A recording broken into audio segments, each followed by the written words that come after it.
ये मेरे भगवान जी को अच्छी नहीं लगती। भगवान भाव के भूखे हैं, भाव के भूखे हैं भगवान। भाव बिना सब साधन झूठे, भाव बिना सब साधन झूठे। भाव है तो पाषाणों में प्रकट होत भगवान।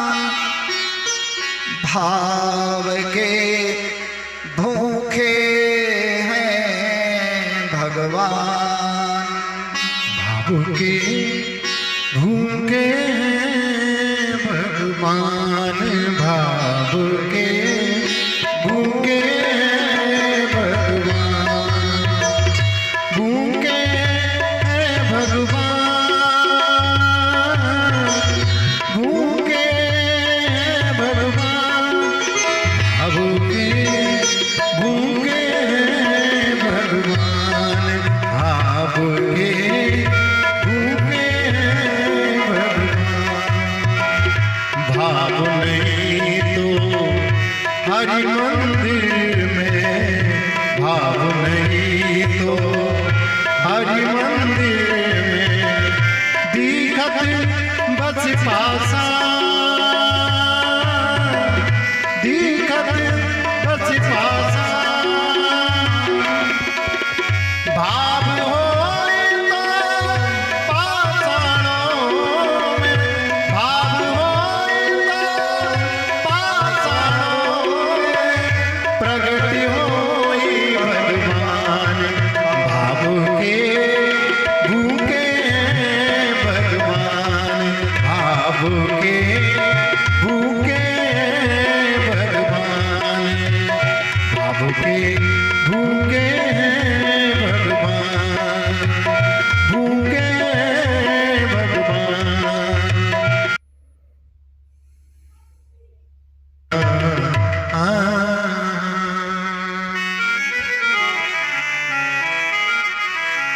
भगवान ने कहा ध्रुव, तुम्हारे मन में क्या है वो मैं जानता हूं, तुम्हें बोलने की जरूरत नहीं है। आप गोरे हो कि काले भगवान को मतलब नहीं है, आप अमीर हो कि गरीब इससे भी भगवान को मतलब नहीं है, आप विद्वान हो कि मूर्ख इससे भी भगवान को मतलब नहीं है, आप अमीर हो कि गरीब इससे भी भगवान को मतलब नहीं है। भगवान केवल जीव का सुंदर मन देखते हैं, भाव देखते हैं। भगवान बोले ध्रुव, तुम्हारे मन की बात मैं जानता हूं। अच्छा, ऊपर से तो ध्रुव कह रहा था भगवान जी मुझे कुछ नहीं चाहिए, लेकिन जब अपने घर से रोते हुए निकला था तो उसके मन में यही था ना कि मैं सौतेली माता को राजगद्दी पर बैठ करके दिखाऊंगा।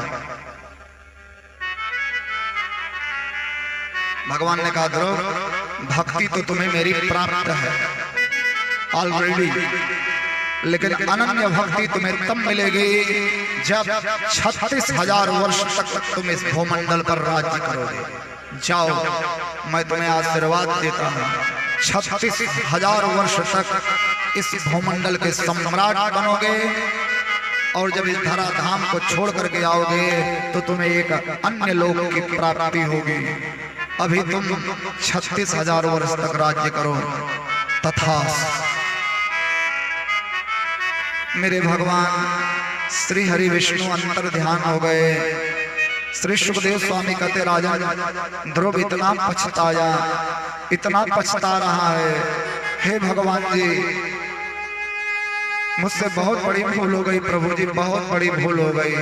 परब्रह्म परमात्मा भगवान को प्राप्त करने के बावजूद भी मेरे मन में संसार की इच्छा बनी रह गई।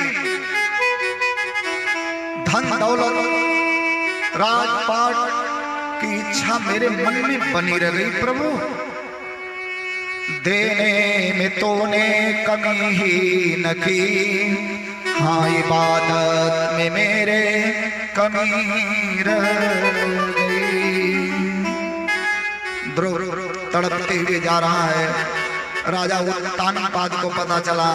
राजा उत्तानपाद हाथी घोड़ा रथ लेकर के आए स्वागत के लिए। क्यों? जा पर कृपा राम की होई, ता पर कृपा करें सब कोई। जिसके ऊपर में भगवान की कृपा हो जाती है उसके ऊपर में सब कृपा करते हैं। बेटा मैं तुम्हारे लिए हाथी ले आया हूँ, घोड़ा ले आया हूँ, बैठो बेटा।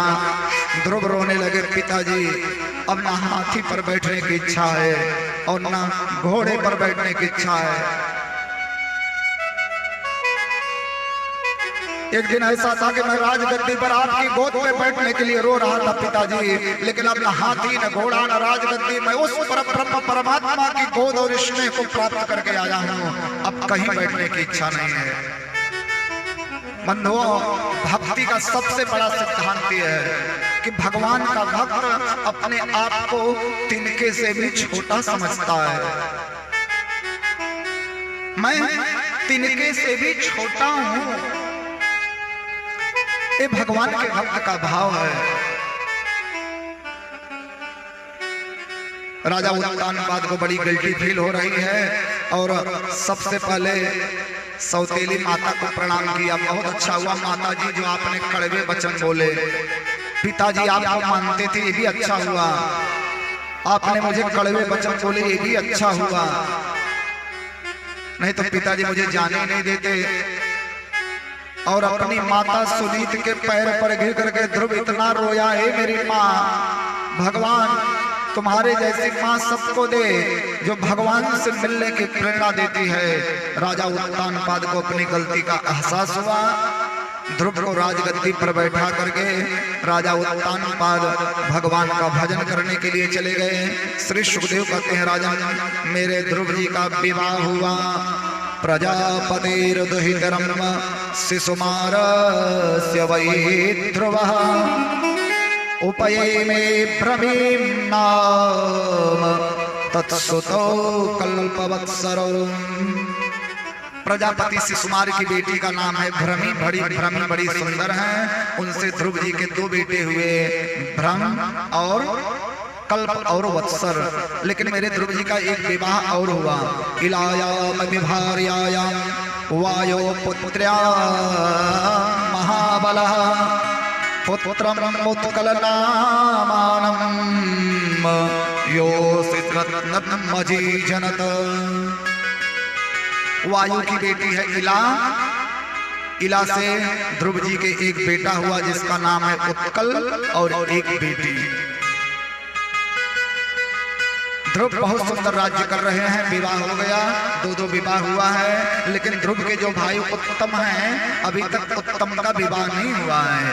और उत्तम बड़ा घमंडी है और बड़ा बदतमीज भी है। उत्तम को इस बात का घमंड है कि मैं राजा ध्रुव का भाई हूं। इस बात का घमंड है उत्तम को। और बदतमीज तो है ही, शिष्टाचार नहीं है, बोलने की तमीज नहीं है। उसको घमंड है कि मैं बड़ा आदमी हूं। और एक दिन इसी घमंड में उत्तम चला गया यक्षों की नगरी में। वहां उनका फल खाने लगा, पेड़ तोड़ने लगा। यक्षों ने कहा भैया आप फल खा रहे हो, बहुत अच्छी बात, मेरा पेड़ तो मत तोड़ो। तो उत्तम रंगबाजी करने लगा। क्या करेगा तो मेरा क्या करेगा, इस तरह से रंगबाजी करके मारपीट करने के लिए तैयार हो गया। तो यक्ष का भी दिमाग खराब हो गया। भैया मारपीट में तो दिमाग खराब ही हो जाता है। जब बहुत ज्यादा अकड़ने लगे तो यक्ष ने एक तमाचा मारा खींच करके। और जब एक तमाचा मारा तो ऑन स्पॉट उत्तम गिरे और उत्तम की मृत्यु हो गई। मार दिया, एक तमाचा लग गया, मर गए। और जब ध्रुव ने सुना कि मेरे भाई को यक्षों ने मार डाला, हे भगवान, इतना गुस्सा आया भक्त ध्रुव को, इतना गुस्सा आया, आंख लाल लाल कर गए।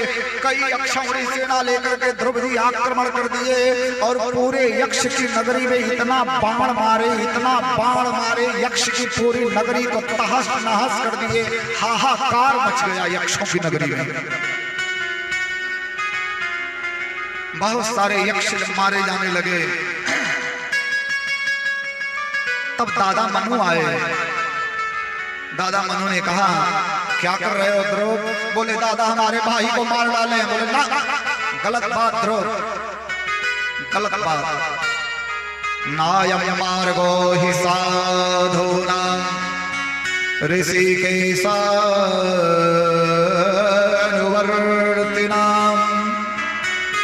यदात्मानं पराग्रह्य पशुवद्धो तवैससम्। मारपीट जो है, लड़ाई झगड़ा, इस सज्जन लोग नहीं करते हैं। ऋषि के ईशानुवर्तिना, सज्जन लोग लड़ाई झगड़ा मारपीट नहीं करते हैं। जिनको भगवान ने बुद्धि दिया है उनको लड़ना नहीं चाहिए शरीर से। अरे लड़ते हैं जानवर, जिनके दिमाग नहीं, जिनके बुद्धि नहीं। कुत्ता, बिल्ली, गाय, भैंस, बैल, ये सब सींग से सींग लड़ाते हुए लड़ते हैं। मनुष्य आपस में एक दूसरे को मारे। पशुवद्धो तवैससम्। किसी यक्ष ने तुम्हारे भाई को मारा तो पूरे यक्षों को मार डालोगे। दादा मनु ने जब समझाया तब ध्रुव जी थोड़ा सा शांत हुए।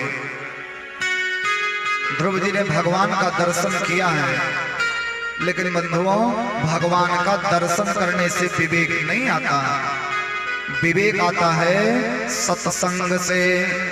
बिनु सत्संग विवेक न होई, राम कृपा बिनु सुलभ न सोई। दादा मनु से सत्संग मिला, ध्रुव जी वापस आए और 36,000 वर्ष तक ध्रुव जी राज्य किए।